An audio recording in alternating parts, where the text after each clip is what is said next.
Rồi rau luôn em, một cây me chua nha anh em nha. Cây me chua, cây này cái chiều cao đâu hết thôi, từ ở dưới lên đây là 40 nha. Còn cái hoa này anh em so với lại cái chai nước suối này nha. Đây, cái chai nè đó, so nha. Cây rất là đẹp luôn nha anh em. Ồ, quá đẹp luôn, quá đẳng cấp luôn. Me chua nha, cây em khai thác trên rừng về nha. Cây này không phải là cây nuôi nha, cây thiên nhiên nha anh em nha, thiên nhiên khai thác trên rừng về nha, quá đẹp luôn. Còn sấy quặng rất là đẹp. Đây đầu sắm đây nha, me chua nha anh em. Rẽ xuống nè,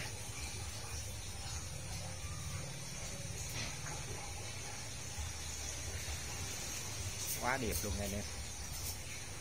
Đây trái nha, trái mì đây nha, đó, dòng đây nè đó. Còn lắc rất là đẹp nha.